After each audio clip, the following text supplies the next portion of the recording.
tous, je suis contente de vous retrouver aujourd'hui. On est presque 10 jours après l'Aerox. Ça y est, c'est passé. L'Aerox est terminé. Je suis hyper fière d'avoir réussi à faire cet Aerox.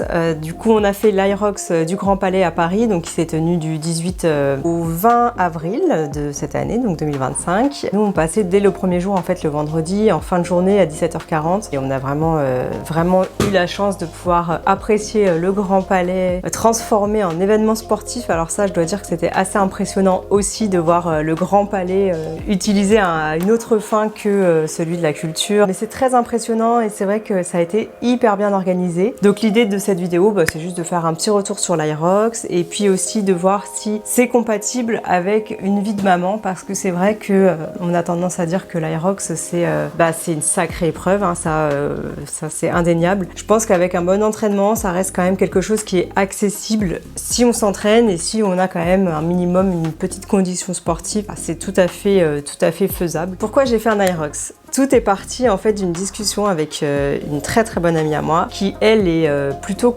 profil crossfiteuse, donc à savoir que moi je suis plutôt runneuse. On s'était fait un petit week-end toutes les deux à Bordeaux et au moment où on était en train de déjeuner en terrasse, elle me dit écoute, j'aimerais bien qu'on se tente un Aerox. Alors moi c'était il y a un an en arrière, je savais pas du tout ce que c'était que l'Aerox, donc je lui dis oui, c'est quoi? Donc elle commence à m'expliquer. Donc l'Aerox, je fais juste un petit rappel sur ce que c'est que cette course.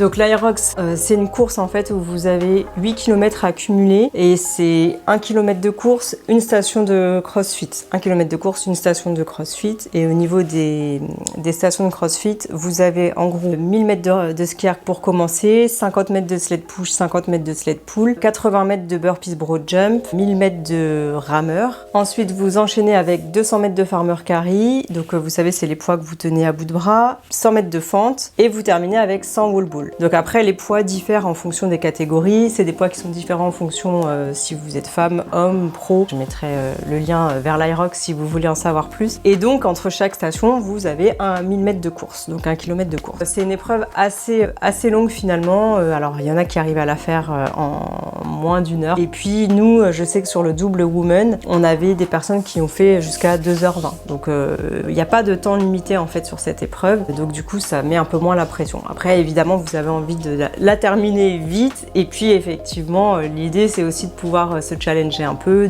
Pour revenir à mon histoire, on était donc en terrasse. Mon ami me parle de l'Aerox, m'explique donc les 8 stations de l'Aerox, le run qui va avec. Et donc je me dis ouais, c'est vrai que ça peut être une bonne idée de faire cette épreuve toutes les deux ensemble, puisque du coup l'Aerox peut se faire soit en solo, soit en double. Donc ça c'est intéressant aussi. Et c'est vrai que pour un premier Aerox, je conseille vraiment de le faire en double. Moi j'étais contente de l'avoir fait en double.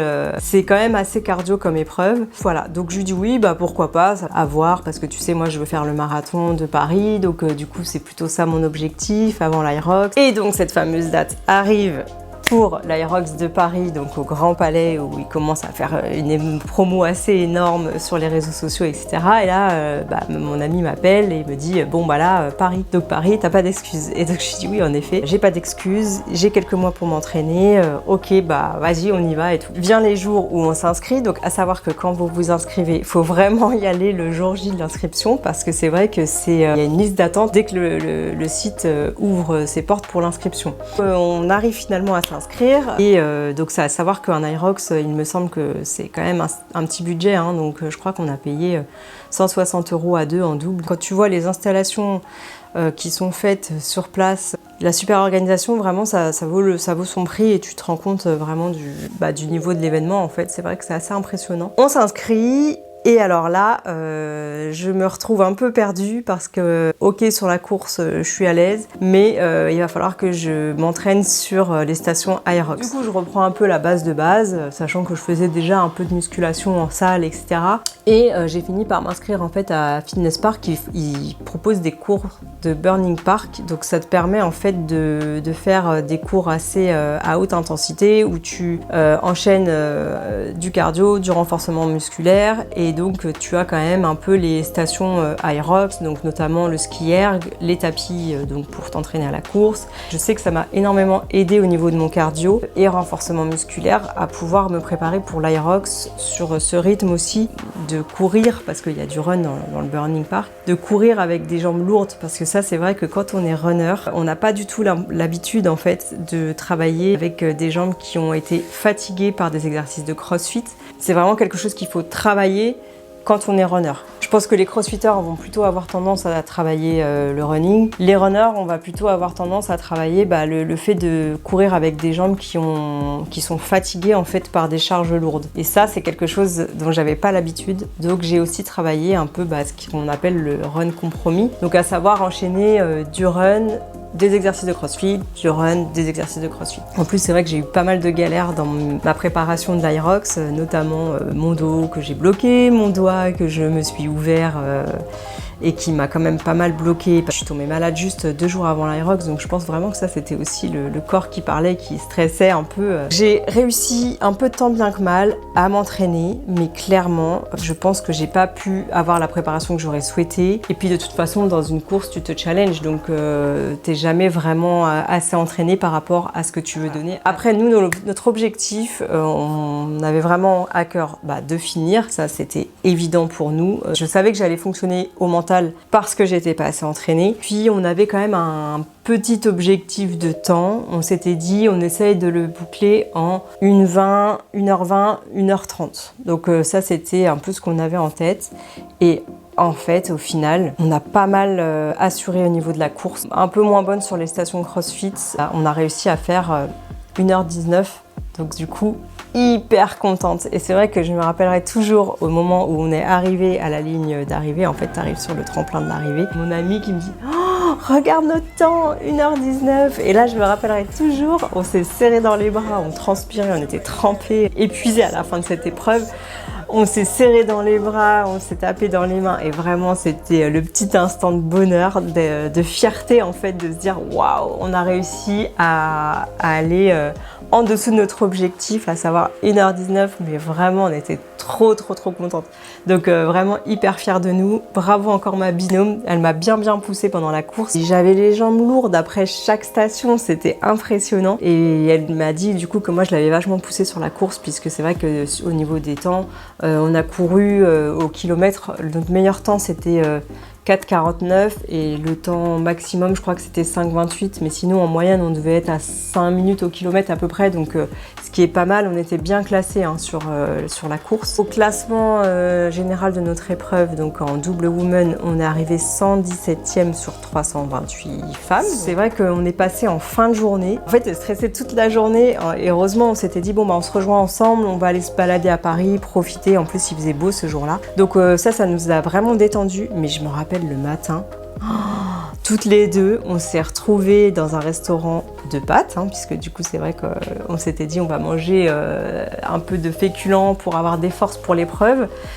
On était stressées toutes les deux, mais vraiment c'était trop drôle, toutes les deux stressées, et que c'est bon, c'était pas l'épreuve du bac non plus, quoi. C'est un Aerox, voilà. J'essayais quand même de manger pour m'apporter vraiment des forces et tout, mais c'est vrai que je galérais à m'alimenter, quoi. Donc voilà, et en fait, je m'étais dit, je vais m'acheter une banane juste avant la course pour pouvoir m'apporter un petit peu de sucre juste avant une heure avant le départ pour pouvoir avoir un peu de force. J'avais prévu aussi des gels énergétiques, je les ai oubliés. J'avais que quelques pâtes dans le ventre et vraiment, je pense que ça a été problématique. J'ai manqué d'énergie. Dès la 3e station, donc au sled pull, j'ai cru que j'allais pas terminer la course. Je me suis dit mais qu'est-ce que je fais là? Mais pourquoi je fais cette course? Je la referai plus jamais. Je suis pas très douée sur le sled pull et c'était vraiment la station qui me faisait le plus peur, pour être tout à fait franche, parce que j'ai pas beaucoup de force. C'est vrai qu'après cette station-là, je me suis dit je vais jamais y arriver. Et en fait, vraiment, la fin de la course, ça a été vraiment que au mental. J'ai quand même un peu souffert dans cette course et voilà. Après, je pense que j'étais pas bien alimentée. Je pense en plus que j'étais sous antibiotiques, donc je sais pas si ça joue, mais probablement que mon organisme était un peu fatigué aussi. Quand vous êtes en double, je pense que c'est vraiment la bonne solution pour débuter l'Aerox parce que ça vous permet quand même de vous reposer. Les deux partenaires font toutes les deux les 8 km de course, mais par contre sur les stations, on se divise le travail. On avait fait notre stratégie avant qu'on avait vraiment marqué, écrit pour être bien au clair dans nos têtes. Donc ça, je pense que ça nous a bien aidé. On a partagé tous les agrès. Au niveau du ski erg, on faisait 250 mètres chacune. Donc à 250 mètres chacune, on changeait. Donc ça permettait à l'autre de souffler. Sled pull et sled push, on faisait une longueur chacune. Donc pareil, ça permettait à l'autre de se reposer. Burpees broad jump, pareil, une longueur chacune. Le rameur, alors on a un peu vu les choses en grand. C'est-à-dire que comme on voulait pas perdre trop de temps sur la transition du rameur parce que tu dois quand même enlever tes pieds, etc. Donc là, tu perds un peu de temps sur la transition. On s'est dit, on fait 500 chacune. Mais en fait, c'était hyper dur. Autant elle, parce que c'est elle qui est arrivée au moment du rameur et qui a commencé donc avec les jambes fatiguées. Et moi, reprendre le rameur et ensuite réenchaîner la course derrière. Vraiment, je crois que le rameur, comme c'est le milieu de la course, c'est un peu le mur en fait, comme on dit en running. C'est là où vraiment t'es un peu à bout quoi. Burpees, on s'était divisé aussi. Fente et farmer carry également, on faisait chacun notre tour. Les wall balls, on s'était dit, on fait 10-10. Donc 10 chacune, à chaque fois on change. Comme ça, pareil, ça nous permettait de nous reposer. Je pense que c'était une très bonne stratégie. Il y a juste eu le rameur où vraiment, je pense qu'on aurait dû faire 250. On saura pour la prochaine fois. En tout cas, c'est vrai que mon petit conseil, si vous êtes en double, organisez-vous bien au niveau de vos transitions, au niveau de l'épreuve, comment vous divisez. On n'a pas beaucoup fait d'entraînement à deux, on en a fait que 3, puisque mon amie, elle n'est pas sur Paris, donc du coup, on pouvait pas s'entraîner souvent ensemble. On était entraînés 3 fois précisément. On a fait un gros run fractionné, 2 sessions de crossfit avec un mini Aerox. Si vous êtes en double, c'est important de faire quand même quelques entraînements ensemble avant la course pour bien se caler, pour bien voir comment on fait nos transitions, notamment avec la fente, puisque le sac, on se le passe par derrière. Voilà, ce genre de petits détails. Dans plusieurs villes, il y a des salles spécialisées maintenant à Aerox où vous pouvez vous entraîner sur l'ensemble des agrès pour pouvoir bien vérifier qu'on fasse les bons mouvements pour éviter d'avoir des no-reps lors de l'Aerox. Donc des no-reps, c'est des répétitions qui ne sont pas comptabilisées parce que vous n'avez pas bien exécuté le mouvement. Donc ça, c'est vrai que je pense que c'est rageant. Nous, on a eu de la chance, on n'en a pas eu. Et je pense que c'est bien de bien regarder chaque mouvement. Alors moi, j'avais pas forcément de coaching. J'ai regardé beaucoup de vidéos parce que maintenant, c'est vrai que sur YouTube, vous trouvez quand même pas mal de contenu. Vous avez aussi des trainings qui sont proposés sur la page Instagram de l'Aerox et même sur YouTube, je crois. Bien regarder les consignes aussi avant un Aerox, ça c'est hyper important, d'être bien calé sur toutes les règles parce que mine de rien, vous avez l'épreuve à penser, vous avez comment vous allez faire votre transition si vous êtes en double. Et puis les règles de l'Aerox, du coup c'est vrai qu'il y a quand même quelques petites règles à savoir.